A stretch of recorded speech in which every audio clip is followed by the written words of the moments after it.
석유가 단 한 방울도 없습니다. 철광석도 없습니다. 천연가스도 없습니다. 국토는 고작 한반도 남쪽 절반, 세계 지도에서 겨우 찾을 수 있는 크기입니다. 그런데 도저히 이해할 수 없는 일이 벌어졌습니다. 체코가 프랑스를 버리고 이 나라를 선택했습니다. 폴란드가 미국을 제치고 이 나라와 계약했습니다. 캐나다가 독일 대신 이 나라의 문을 두드렸습니다. 카타르의 천연가스는 이 나라 배 없이는 유럽에 닿지 못합니다. 전 세계 인공지능 기업들이 이 나라 반도체 없이는 당장 개발을 멈춰야 합니다. 하버드의 한 교수가 30년치 데이터를 조용히 꺼내들었습니다. 그리고 단호하게 경고했습니다. 이 나라를 얕보면 반드시 후회합니다. 왜냐하면 이 나라의 진짜 무기는 아직 단 한 번도 꺼내지도 않았으니까요. 그 무기의 정체가 밝혀지는 순간 강의실이 완전히 얼어붙었습니다. 그 나라의 이름은 대한민국입니다. 지금부터 그 기록을 공개합니다. 시청하기 전 구독과 좋아요, 댓글에 대한민국 최고라고 응원해주세요. 안녕하세요. 저는 하파엘 올리베이라입니다. 브라질 상파울루 출신으로 하버드 사회과학대학원에서 비교정치학을 전공하고 있는 박사과정 2년차입니다. 제가 하버드까지 오게 된 이유는 단 하나의 질문 때문이었습니다. 왜 브라질은 이렇게 많은 것을 가지고 있으면서도 국제 무대에서 이토록 약한 존재로 머물러 있는가? 브라질은 세계에서 5번째로 넓은 나라입니다. 지구상에서 가장 거대한 열대우림인 아마존이 있고 땅 아래서는 석유가 쏟아지고 산에서는 철광석이 넘쳐납니다. 인구는 2억 명을 훌쩍 넘습니다. 어떤 기준으로 계산해도 강대국의 조건을 갖춘 나라입니다. 그런데 국제협상 테이블에서 브라질의 이름이 주도적으로 거론되는 경우는 거의 없습니다. 세계가 브라질을 두려워한다는 말은 들어본 적이 없습니다. 저는 그 이유를 찾고 싶었고 그 답이 하버드 어딘가에 있을 것이라고 생각했습니다. 다니엘 하트만 교수님의 첫 강의가 시작되던 날을 지금도 선명하게 기억합니다. 교수님은 유럽, 남미, 아시아 30개국의 위기 대응 패턴을 20년 넘게 연구해 오신 분으로 집단행동이론, 쉽게 말해 사람들이 왜, 언제, 어떻게 함께 움직이는가를 연구하는 학문 분야에서 세계적인 권위자로 알려져 있었습니다. 강의 첫날, 교수님은 아무런 예고도 없이 강의실 앞으로 걸어 나오셔서 칠판 왼편에 나라 이름 4개를 조용히 적으셨습니다. 러시아, 브라질, 나이지리아, 인도네시아. 그리고 분필을 내려놓으신 채 학생들을 천천히, 아주 천천히 둘러보셨습니다. 10초가 넘는 침묵이었습니다. 강의실 안에서 누구도 먼저 말을 꺼내지 못했습니다. 저는 저 4개의 이름이 어떤 맥락에서 등장한 것인지 알 수 없었고 그 침묵이 불편할 정도로 길어지자 비로소 교수님이 입을 여셨습니다. 자원은 넘치는데 영향력은 없는 나라들입니다. 그 한마디가 강의실에 떨어지는 순간 저는 등줄기가 싸늘해지는 것을 느꼈습니다. 브라질 출신인 저로서는 제 나라의 이름이 나이지리아 옆에 나란히 적혀 저런 방식으로 소개되는 장면이 낯설고 불편했습니다. 하지만 반박할 수가 없었습니다.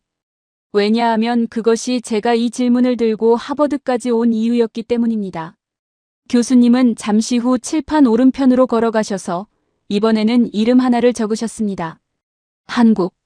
솔직히 말씀드리면 그 이름을 보는 순간 저는 긴장이 조금 풀렸습니다.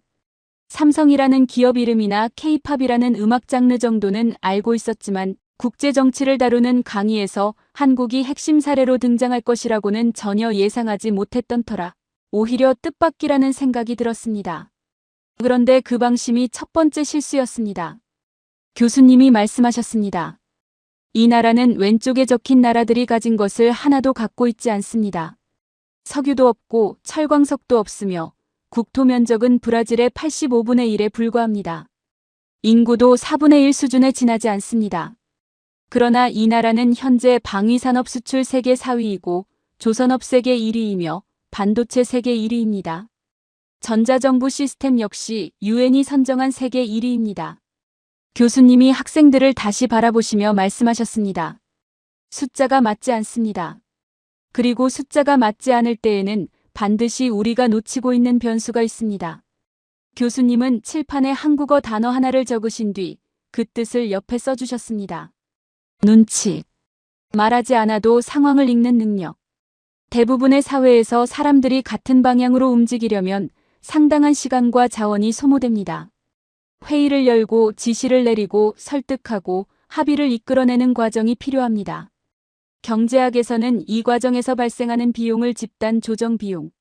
쉽게 말해 함께 움직이기 위해 치러야 하는 시간과 노력의 대가이라고 부릅니다. 그런데 한국이라는 나라에서는 이 비용이 거의 0에 수렴한다고 교수님은 말씀하셨습니다. 저는 그 말이 무슨 의미인지 정확히는 몰랐습니다. 그러나 강의실을 나서는 순간 노트 첫 페이지에 적어둔 두 단어가 머릿속에서 떠나지 않았습니다. 눈치, 방향. 그리고 그 아래 저도 모르게 한 문장을 더 적어두었습니다. 이게 시작에 불과하다는 걸 그때는 미처 몰랐습니다. 다음 수업이 시작되던 날 교수님의 분위기가 달랐습니다. 첫 강의의 냉정하고 절제된 태도와는 조금 다른 무언가를 오래 품어온 사람이 드디어 꺼내놓으려는 듯한 표정이었습니다. 자리에 앉으시지도 않은 채 강의실 앞에 서서 학생들을 한번 훑어보시고는 곧바로 질문을 던지셨습니다. 한국 남성은 예외 없이 군대에 갑니다. 의무입니다. 이 사실을 알고 있는 분이 있습니까? 몇몇 학생들이 고개를 끄덕였습니다. 저도 알고 있었습니다. 브라질에도 징병제가 존재하기 때문에 그 자체가 낯선 이야기는 아니었습니다. 그런데 교수님의 다음 질문이 분위기를 바꿨습니다. 그렇다면 한국 군대 안에서 실제로 어떤 일이 벌어지는지 아는 분은 있습니까? 강의실에서 아무도 손을 들지 않았습니다. 교수님이 칠판에 2개의 숫자를 적으셨습니다. 18개월에서 21개월, 그리고 매년 25만 명. 한국 남성이 군대에서 보내는 복무기간과 매년 입대하는 인원수였습니다. 그리고 교수님은 학생들을 향해 단순한 계산 하나를 제안하셨습니다. 25만 명에 20년을 곱하면 몇 명이 됩니까? 강의실 안에서 누군가 작게 말했습니다. 500만 명이요. 교수님이 고개를 천천히 끄덕이셨습니다. 그리고 그 다음 말씀이 강의실의 공기를 바꿔놓았습니다. 1990년대부터 한국군은 전군 전산화를 추진했습니다. 군대의 행정과 작전 전체를 컴퓨터 시스템으로 전환한 것입니다. 그 시스템을 운영하고 유지하고 발전시킨 것은 다름 아닌 20 초반의 병사들이었습니다. 이들은 복무기간 동안 네트워크를 관리하고 사이버 보안을 익히고 첨단 장비를 다뤘습니다. 선택이 아니라 의무로서요. 그리고 복무를 마친 뒤에는 그 경험과 기술을 그대로 들고 민간 사회로 돌아왔습니다. 교수님이 잠시 말을 멈추셨다가 다시 말씀하셨습니다. 쉽게 정리하면 이렇습니다. 한국은 수십 년에 걸쳐 매년 25만 명 규모의 기술 훈련소를 운영했습니다. 그런데 그 비용을 기업도 개인도 아닌 국방 예산이 부담했습니다. 훈련이 끝난 인력은 고스란히 민간 기업으로 흘러들어갔습니다. 국가가 비용을 대고 기업이 결과를 가져간 셈입니다. 강의실 안에서 웃음과 탄식이 뒤섞인 소리가 흘러나왔습니다. 교수님은 비교 사례로 이스라엘을 꺼내셨습니다. 이스라엘 군대에는 사이버 정보를 전담하는 특수부대가 있는데 그 부대 출신들이 제대 후 창업한 기업들이 현재 전 세계 사이버 보안 시장을 상당 부분 장악하고 있다는 내용이었습니다. 전문가들은 이스라엘 기술 창업 생태계의 뿌리가 다름 아닌 군대에 있다고 분석한다고 하셨습니다. 그리고 교수님은 조용히 덧붙이셨습니다. 한국의 인구는 이스라엘의 6배입니다. 같은 방식을 6배의 규모로 실행한 나라라는 뜻입니다. 저는 그 대목에서 펜을 내려놓고 잠시 생각에 잠겼습니다.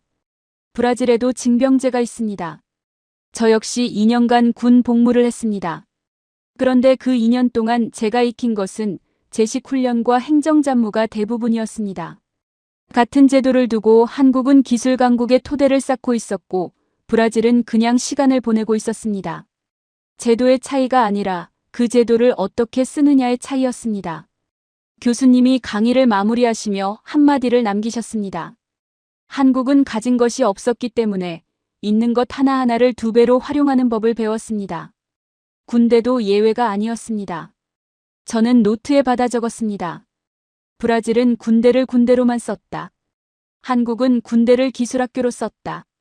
그리고 그 차이가 20년 뒤 국가 경쟁력의 차이가 됐다.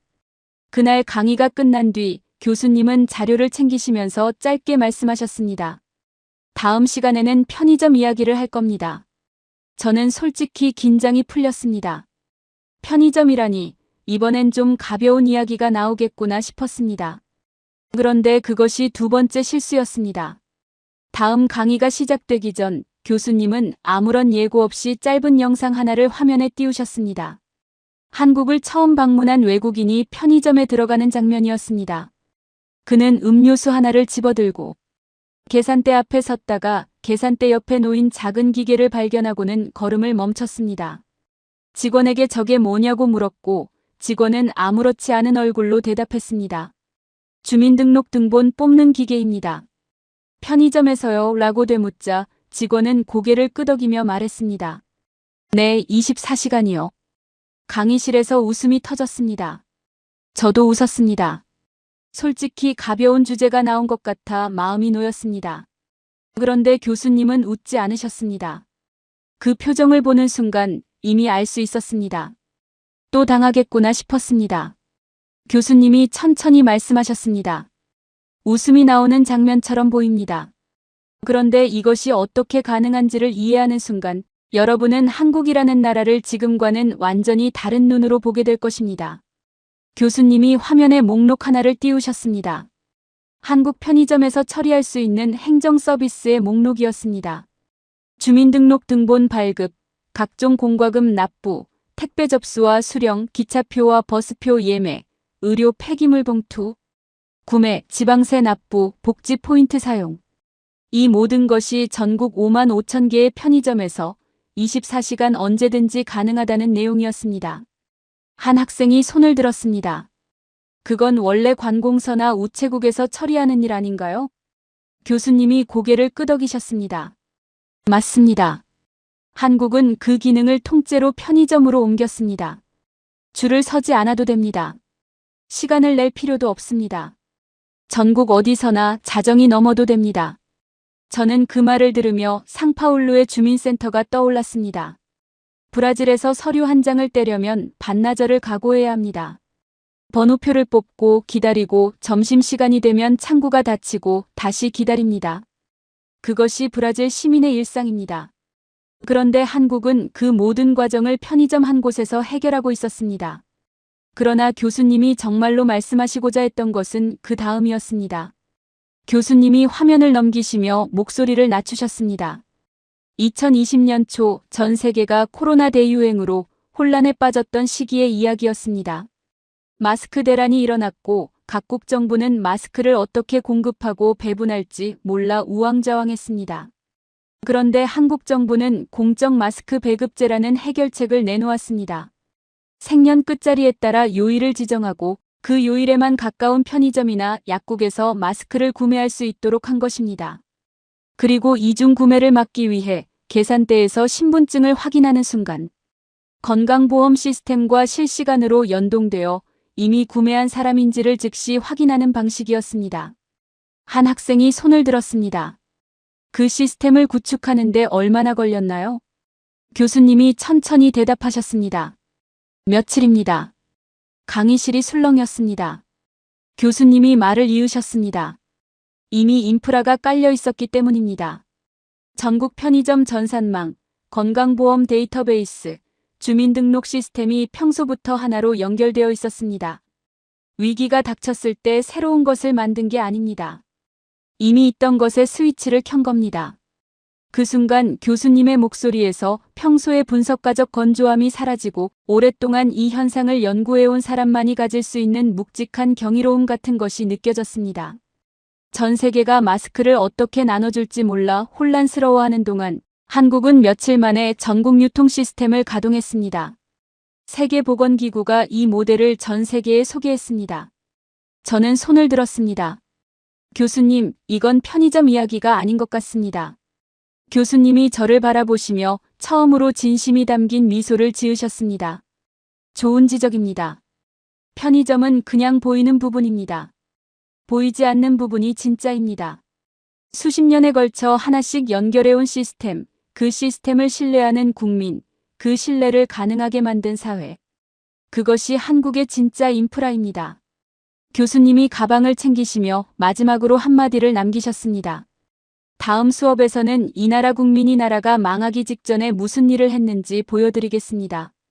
그리고 그 이야기를 들으신 뒤에는 오늘 제가 드린 말씀들이 전부 서론이었다는 것을 알게 되실 겁니다.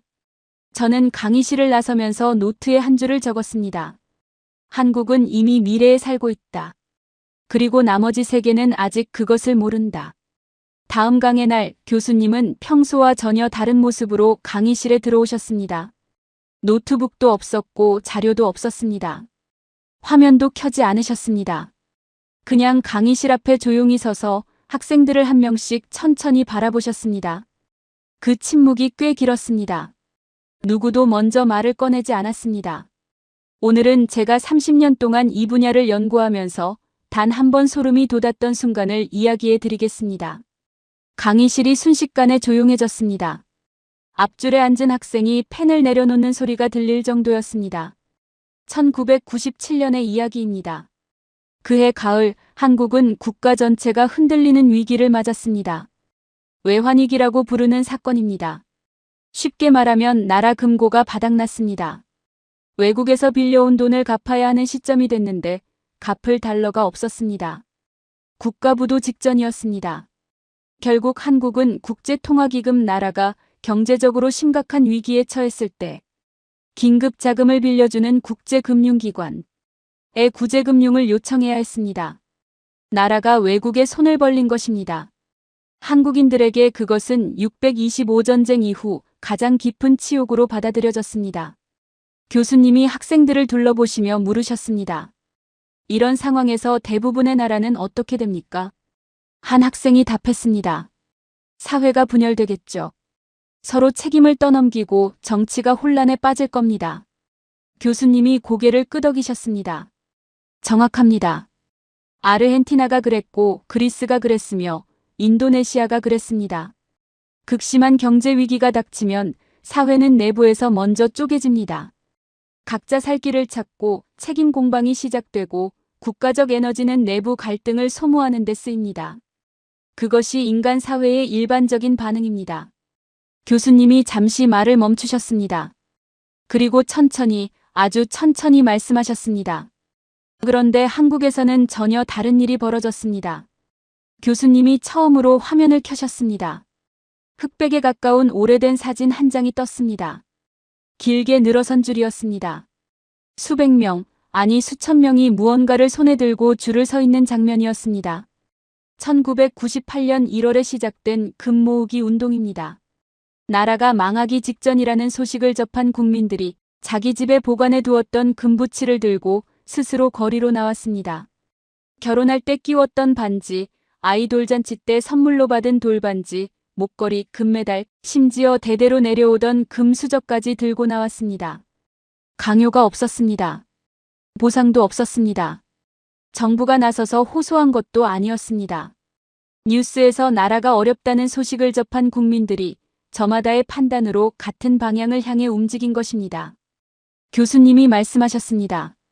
350만 명이 참여했습니다. 모인 금은 227톤이었고 당시 가치로 21억 달러에 달했습니다. 저는 받아 적다가 손이 멈췄습니다. 강요도 없이 보상도 없이 350만 명이 같은 방향으로 움직였다는 사실이 머릿속에서 쉽게 소화되지 않았습니다. 교수님이 그 침묵을 읽으신 듯 말을 이으셨습니다. 이것이 왜 중요한지 아십니까? 돈의 규모 때문이 아닙니다. 당시 외국 투자자들이 한국에서 가장 우려했던 것은 사회 분열이었습니다. 나라가 어려워지면 시위가 일어나고 정치가 흔들리고 투자금을 회수할 수 없게 됩니다. 그런데 한국 국민 350만 명이 결혼 반지를 빼서 내놓았다는 소식이 전 세계 언론을 통해 퍼졌습니다. 외국 투자자들이 그것을 봤습니다. 이 나라 국민은 위기 앞에서 흩어지지 않는다. 오히려 뭉친다. 그 신뢰가 생겨났고 그 신뢰가 돈보다 강한 힘을 발휘했습니다. 결과는 명확했습니다. 한국은 국제통화기금에서 빌린 돈을 예정보다 3년 일찍 상환했습니다. 2001년에 전액 갚았습니다. 그리고 위기로부터 10년이 지난 뒤 국가 신용등급은 위기 이전보다 오히려 높아졌습니다. 같은 시기 외환위기를 겪은 인도네시아는 20년이 지난 지금도 그 후유증에서 완전히 벗어나지 못하고 있습니다. 교수님이 오랫동안 침묵하셨습니다. 그리고 조용히 말씀하셨습니다. 저는 이 사건을 처음 접했을 때 논문을 덮었습니다. 사회과학으로는 설명이 되지 않는다고 생각했기 때문입니다. 350만 명이 아무런 보상 없이 같은 방향으로 움직인다는 것은 이론적으로는 불가능에 가까운 일입니다. 교수님이 학생들을 다시 바라보셨습니다. 그리고 이것은 끝이 아닙니다. 이 나라는 이런 일을 단 한 번만 한 것이 아닙니다. 위기가 올 때마다 반복됐습니다. 그 결속이 어떻게 실제 무기가 되는지는 다음 시간에 보여드리겠습니다. 저는 노트를 덮으며 생각했습니다. 지금까지 들은 것들, 군대, 편의점, 금 모으기. 이것들이 전부 서론이라고 교수님은 말씀하셨습니다. 그렇다면 본론은 도대체 어디까지인 것인지 그날 밤 저는 그 생각을 떨쳐낼 수가 없었습니다. 그 다음 강의가 시작되던 날 교수님은 아무 말 없이 대형 지도 하나를 화면에 펼치셨습니다. 중동의 카타르에서 출발해 인도양을 거쳐 유럽까지 이어지는 항로였습니다. 빨간 선이 광대한 바다를 가로질렀습니다. 교수님은 그 선을 손가락으로 천천히 짚으시며 학생들이 충분히 바라볼 시간을 주셨습니다. 그리고 나서야 입을 여셨습니다. 카타르는 세계에서 천연가스를 가장 많이 보유한 나라 중 하나입니다. 천연가스란 땅속에서 나오는 기체 연료로 석유보다 환경오염이 적어 유럽과 아시아에서 수요가 폭발적으로 늘어나고 있습니다. 카타르 입장에서는 땅만 파면 돈이 나오는 구조입니다. 그런데 문제가 하나 있습니다. 교수님이 학생들에게 물으셨습니다. 천연가스는 기체입니다. 기체를 배에 실어 수만 킬로미터를 운반하려면 어떻게 해야 할까요? 몇몇 학생들이 답을 내놓았지만 정확한 답을 아는 사람은 없었습니다. 교수님이 설명하셨습니다. 천연가스를 배에 싣기 위해서는 영하 162도로 냉각해 액체 상태로 만들어야 합니다. 그 상태를 액화천연가스라고 부릅니다. 그리고 그 극저온의 액체를 수만 킬로미터에 걸쳐 안전하게 운반하기 위해서는 특수하게 설계된 선박이 필요합니다. 용접 하나가 잘못되거나 단열재에 균열이 생기면 폭발로 이어질 수 있는 세계에서 가장 정밀한 기술이 요구되는 선박 중 하나입니다. 교수님이 칠판으로 걸어가셔서 숫자 하나를 적으셨습니다. 전 세계 액화천연가스 운반선의 80%. 그리고 그 옆에 두 글자를 더 적으셨습니다. 한국. 강의실이 조용해졌습니다. 옆자리에 앉은 학생이 저를 바라보며 작게 말했습니다. 이거 실화예요? 저는 아무 말도 하지 못했습니다. 숫자가 쉽게 받아들여지지 않았기 때문입니다. 교수님이 말씀하셨습니다. 현대중공업, 삼성중공업, 대우조선해양. 이 세 곳이 전 세계 액화천연가스 운반선 시장을 사실상 장악하고 있습니다. 카타르가 아무리 막대한 천연가스를 보유하고 있어도 유럽이 아무리 그 에너지를 간절히 원해도 한국에 배가 없으면 운반 자체가 불가능합니다. 카타르가 최근 발주한 액화천연가스 운반선 백청 역시 전량 한국조선소로 돌아갔습니다. 한 학생이 손을 들었습니다. 중국은요? 중국도 조선업 강국으로 알려져 있지 않나요? 교수님이 답하셨습니다. 일반 화물선이나 컨테이너선 분야에서는 중국이 물량으로 앞서고 있는 것이 사실입니다. 그러나 액화천연가스 운반선은 다른 이야기입니다. 기술 장벽이 워낙 높아서 중국은 아직 이 분야에서 한국을 따라오지 못하고 있습니다. 저는 그 말을 들으며 머릿속에서 무언가가 재편되는 느낌을 받았습니다. 카타르는 에너지 부국입니다. 석유 왕국이라고 불리는 나라입니다. 그런데 그 카타르가 자신이 보유한 에너지를 팔기 위해서 한국에 의존해야 하는 구조였습니다. 파는 쪽이 아니라 운반하는 쪽이 더 큰 힘을 갖고 있었습니다. 교수님이 목소리에 힘을 실어 말씀하셨습니다. 에너지 패권이라고 하면 우리는 을의 석유나 가스를 많이 보유한 나라를 떠올립니다. 중동, 러시아, 미국. 그러나 에너지를 운반하는 기술을 가진 나라는 그와는 전혀 다른 종류의 패권을 갖습니다. 팔고 싶어도 우리 배가 없으면 팔지 못한다.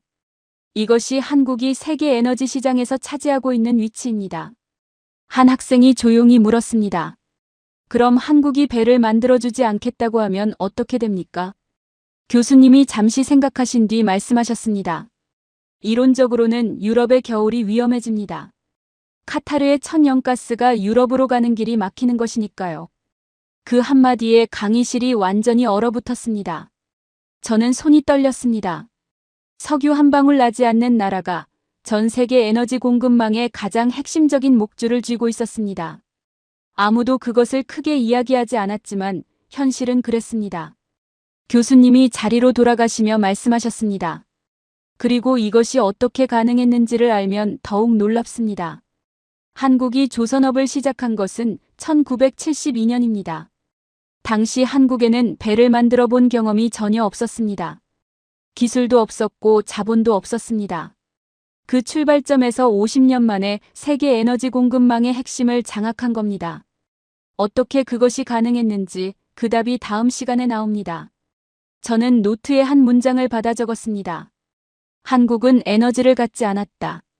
대신 에너지가 움직이는 길목을 가졌다.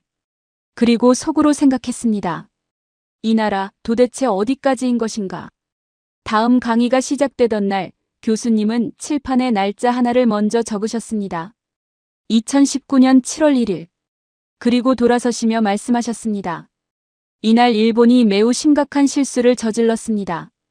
강의실에서 가벼운 웃음이 흘러나왔습니다. 그러나 교수님의 표정은 조금도 가볍지 않았습니다. 저는 이미 알고 있었습니다. 이 강의실에서 교수님이 진지한 얼굴로 꺼내는 이야기는 반드시 예상을 벗어난다는 것을. 2019년 7월, 일본 정부는 한국을 향해 수출 규제를 발동했습니다. 반도체를 제조하는 데 반드시 필요한 핵심 소재 3가지에 대한 수출을 갑작스럽게 제한한 것입니다. 반도체 회로를 정밀하게 새기고 세정하는 과정에서 없어서는 안 될 재료들이었는데 당시 한국은 이 소재들을 90% 이상 일본에서 수입에 의존하고 있었습니다. 일본의 의도는 명확했습니다. 이 소재가 공급되지 않으면 삼성과 SK하이닉스의 생산 라인이 멈추고 공장이 멈추면 한국 경제 전체가 흔들릴 것이라는 계산이었습니다. 교수님이 학생들을 향해 물으셨습니다. 여러분이 이 상황에 처한 나라의 지도자라면 어떻게 하겠습니까? 한 학생이 답했습니다. 일본과 외교 협상을 진행하면서 동시에 다른 공급처를 찾겠습니다. 그러다가 결국 일본의 요구를 어느 정도 수용하게 되겠죠. 교수님이 고개를 끄덕이셨습니다. 맞습니다. 그것이 대부분의 나라에서 일어나는 일입니다. 정부가 외교 채널을 가동하고 기업이 대안을 모색하다가 결국 울며 겨자 먹기로 상대방의 조건을 받아들이게 됩니다. 공급망에서 90%를 의존하는 상대라면 더욱 그렇습니다. 교수님이 화면을 켜셨습니다. 몇 개의 숫자가 나타났습니다. 일본 맥주 수입량 97% 감소. 일본 자동차 판매량 60% 급감. 일본 여행 예약 80% 취소. 불과 2-3달 사이에 벌어진 변화였습니다. 강의실에서 탄식이 흘러나왔습니다. 97%라는 숫자 앞에서는 저도 잠시 말을 잃었습니다. 교수님이 말씀하셨습니다. 정부가 시킨 것이 아닙니다. 기업이 주도한 것도 아닙니다. 수출 규제 소식을 접한 한국 국민들이 스스로의 판단으로 같은 방향을 향해 움직인 결과입니다. 그리고 이 흐름은 한 달이 지나도 2달이 지나도 사그라들지 않았습니다. 1년이 넘도록 지속됐습니다. 교수님이 목소리에 힘을 주시며 말씀하셨습니다. 경제학에서 불매운동은 통상적으로 실패합니다. 이유는 단순합니다. 남이 대신 해줄 것이라는 기대 속에 개인은 편한 쪽을 선택합니다. 그래서 불매운동은 선언만 요란하고 실제로는 흐지부지 끝납니다. 그런데 한국에서는 일본 맥주 수입량이 97% 감소했습니다. 이것은 이론으로 설명되지 않는 현상입니다. 저는 그 숫자를 바라보며 몇 주 전 교수님이 들려주셨던 이야기가 떠올랐습니다. 1998년 350만 명이 결혼 반지를 들고 거리로 나왔던 그 장면이었습니다. 위기가 닥쳤을 때 흩어지는 것이 아니라 오히려 뭉치는 사회. 그 뿌리가 같았습니다. 교수님이 말을 이으셨습니다. 그리고 그 사이 한국 정부와 기업들이 움직였습니다. 소재 국산화를 위한 연구개발 예산이 국회에서 단 한 표의 반대도 없이 통과됐습니다. 기업들이 연구개발에 뛰어들었고 대학과 연구소가 협력했습니다. 국민의 결속이 정부의 정책을 뒷받침했고 정부의 정책이 기업의 투자를 이끌었습니다. 교수님이 화면을 넘기셨습니다. 2025년 현재의 결과입니다. 일본이 수출을 제한했던 3가지 핵심 소재의 국산화율이 모두 90%를 넘어섰습니다. 일부 소재에서는 오히려 한국의 기술이 일본을 앞서기 시작했습니다. 강의실에서 낮은 탄성이 흘러나왔습니다. 교수님이 천천히 그리고 분명하게 말씀하셨습니다. 일본은 한국을 무릎 꿇리려 했습니다. 그런데 결과는 정반대였습니다. 한국의 기술 독립을 6년 앞당겼습니다. 압박을 가한 쪽이 스스로 자기 발등을 찍은 것입니다. 교수님이 칠판에 한 문장을 적으셨습니다. 압박이 강할수록 결속도 강해진다. 저는 그 문장을 노트에 옮겨 적으며 생각했습니다. 브라질의 외부 압박이 왔을 때 우리 사회는 내부에서 먼저 갈라졌습니다. 서로를 탓하고 책임을 떠넘겼습니다. 그런데 한국은 외부의 압박이 클수록 내부가 더 단단하게 굳어졌습니다. 그 차이가 어디서 비롯되는 것인지 저는 아직 정확히 알 수 없었습니다. 그러나 한 가지만은 분명했습니다. 이 나라를 적으로 삼는 것은 그 나라를 강하게 만드는 일이었습니다. 교수님이 자료를 정리하시며 마지막으로 말씀하셨습니다. 다음 시간에는 이 결속이 어떻게 전혀 예상치 못한 방식으로 계약서를 바꾸는지 보여드리겠습니다. 드라마 이야기입니다. 저는 고개를 들었습니다. 드라마요? 또 한 번 긴장이 풀렸습니다. 그러나 이미 3번의 경험이 있었습니다. 이 강의실에서 가벼워 보이는 이야기일수록 더 무거운 것이 뒤따른다는 것을. 다음 강의가 시작되던 날 교수님은 강의실 불을 끄셨습니다. 화면에 사진 한 장이 떴습니다. 광활한 사막 한가운데 솟아오른 거대한 마천루들이었습니다. 아랍에미리트 두바이의 스카이라인이었습니다. 교수님은 그 사진을 한동안 띄워두신 채 아무 말씀도 하지 않으셨습니다. 그리고 조용히 물으셨습니다. 2000년대 초반 중동의 왕족들이 가장 열심히 보던 콘텐츠가 무엇인지 아십니까? 학생들에게서 여러 답이 나왔습니다. 미국 드라마, 할리우드 영화, 유럽 스포츠 중계. 그러나 교수님은 고개를 저으셨습니다. 한국 드라마입니다. 강의실에서 웃음이 터졌습니다. 저도 피식 웃었습니다. 솔직히 이번엔 정말 가벼운 이야기가 나오는 것 같았습니다. 그런데 이미 4번의 경험이 있었습니다. 이 강의실에서 웃음이 나오는 순간이 가장 경계해야 할 순간이라는 것을 교수님이 말씀하셨습니다. 2002년 방영된 겨울연가, 그리고 2003년 방영된 대장금. 이 2편의 드라마가 위성방송을 타고 사우디아라비아, 아랍에미리트, 이란, 이집트를 포함한 중동 전역으로 퍼져나갔습니다. 왕족 자녀들이 몰래 보다가 부모에게 들켰다는 이야기가 나올 정도였습니다. 그런데 이것이 단순한 문화유행에서 끝나지 않았다는 점이 중요합니다. 교수님이 화면을 넘기셨습니다. 2개의 숫자가 나란히 등장했습니다. 2000년대 초반 한국의 중동 수출액과 2010년대 중반 한국의 중동 수출액이었습니다. 두 숫자 사이의 간격은 눈에 띄게 컸습니다.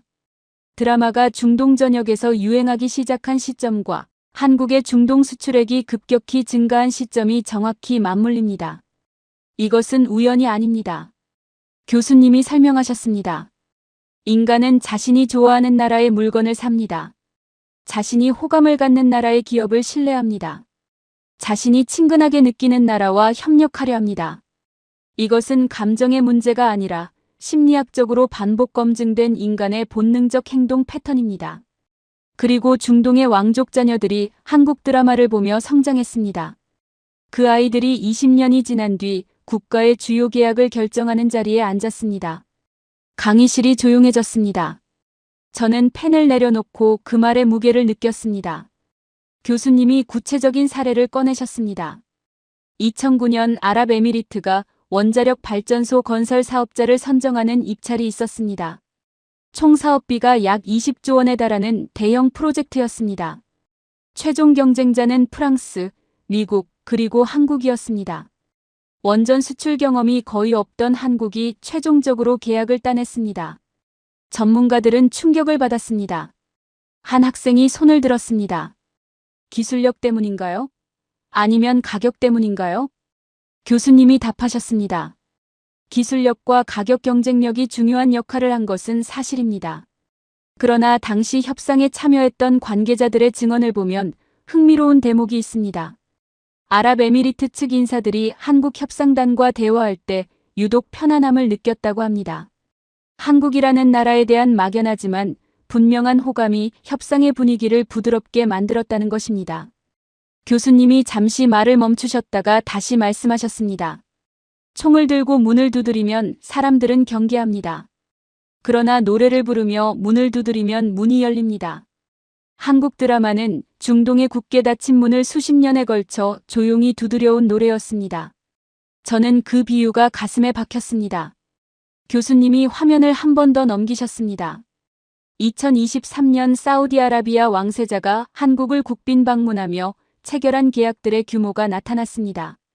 건설, 방위산업, 에너지, 문화 콘텐츠를 망라한 약 40조 원 규모의 협력이었습니다.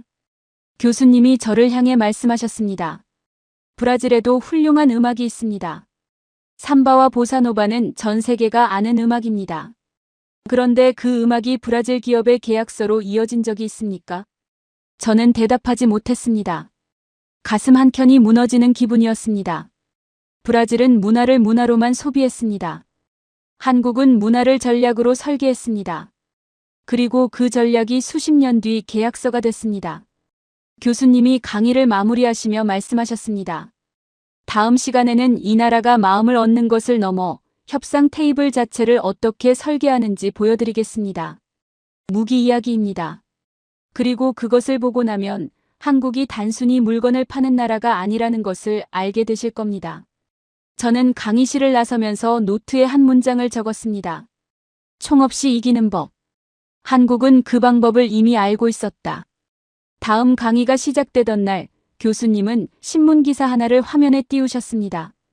2022년 폴란드가 한국과 역사상 최대 규모의 방위산업 계약을 체결했다는 내용이었습니다. K 전차 980대, K9 자주포 648문, 경공격기 48대. 자주포란 스스로 이동하면서 포를 발사할 수 있는 대형 무기 체계를 말합니다. 계약 규모는 약 20조 원에 달했습니다. 교수님은 그 기사를 화면에 띄워두신 채 학생들에게 물으셨습니다. 폴란드는 왜 미국도 독일도 아닌 한국을 선택했을까요? 한 학생이 손을 들었습니다. 가격이 저렴해서 아닌가요? 교수님이 고개를 저으셨습니다.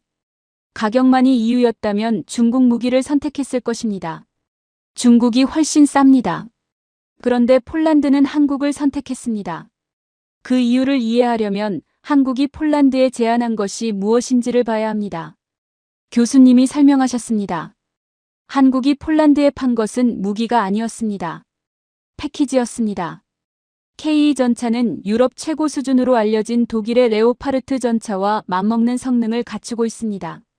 그런데 당시 미국과 독일의 방산업체들은 주문이 밀려 납품까지 수년을 기다려야 하는 상황이었습니다. 러시아가 우크라이나를 침공한 직후 폴란드는 군비를 급히 강화해야 했고 시간이 없었습니다. 한국은 즉시 납품이 가능했습니다. 그러나 결정적인 차이는 따로 있었습니다. 교수님이 목소리에 힘을 실으셨습니다. 한국은 무기를 팔면서 폴란드 현지에서 직접 생산할 수 있는 기술을 함께 이전했습니다. 폴란드 입장에서는 무기 하나를 구매하는 거래가 아니었습니다. 자국 방위 산업의 기반을 새롭게 구축하는 기회였습니다. 일자리가 생기고 기술이 쌓이고 국가 안보의 자립도가 높아지는 것입니다. 단순한 거래가 아니라 장기적인 동맹 관계를 설계한 것이었습니다. 저는 그 말을 들으며 무릎을 쳤습니다. 상대방이 원하는 것을 팔면서 상대방이 필요로 하는 것까지 함께 설계한 것이었습니다. 교수님이 말씀하셨습니다. 폴란드는 현재 유럽에서 한국 무기를 가장 적극적으로 홍보하는 나라가 됐습니다. 루마니아, 노르웨이, 에스토니아가 뒤를 따르고 있습니다. 한 나라에 제대로 팔면 그 나라가 다음 영업사원이 됩니다. 강의실에서 웃음과 탄성이 동시에 흘러나왔습니다. 교수님이 화면을 넘기셨습니다. 2024년 체코 원자력 발전소 수주의 내용이었습니다. 한국수력원자력이 프랑스와 미국을 제치고 계약을 따낸 사례로 유럽 땅에 한국 원전이 건설되는 첫 번째 사례였습니다. 원전 역시 방산과 같은 방식이었습니다. 운영기술 이전, 유지보수 협력, 현지 인력 훈련까지 함께 제안했습니다. 체코 입장에서는 발전소 하나를 구매하는 것이 아니라 에너지 자립의 파트너를 얻는 거래였습니다. 교수님이 새로운 슬라이드를 여셨습니다. 그리고 현재 캐나다에서 잠수함 입찰이 진행 중입니다. 최종 후보는 두 나라입니다.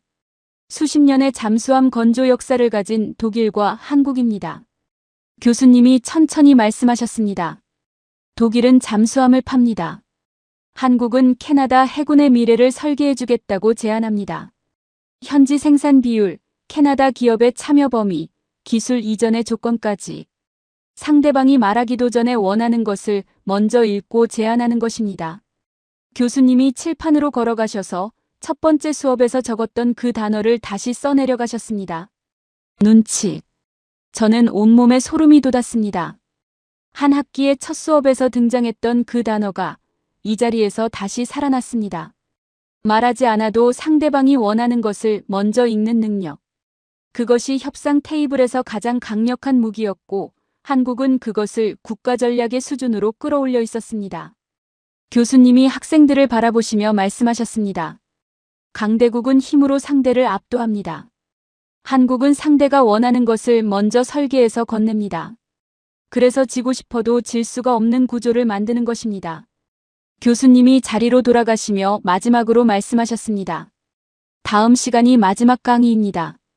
그리고 그 시간에 제가 30년 연구의 결론을 말씀드리겠습니다. 생각보다 단순합니다. 그러나 그 단순함이 가장 충격적입니다. 준비하십시오. 저는 노트를 덮으며 생각했습니다. 지금까지 들어온 것들. 눈치, 군대, 편의점, 금 모으기, 에너지 패권, 불매운동, 드라마, 무기. 이 모든 것이 하나의 뿌리에서 나온다고 교수님은 말씀하셨습니다. 그 단순한 뿌리가 무엇인지 그날 밤 저는 잠을 이루지 못했습니다. 마지막 강의 날이었습니다. 저는 그날 강의실에 10분 일찍 도착했습니다. 처음으로 맨 앞자리에 앉았습니다. 다른 학생들도 평소보다 일찍 와 있었고 아무도 먼저 말을 꺼내지 않은 채 각자 노트를 펼치거나 창밖을 바라보고 있었습니다. 말하지 않아도 같은 마음이라는 것을 알 수 있었습니다.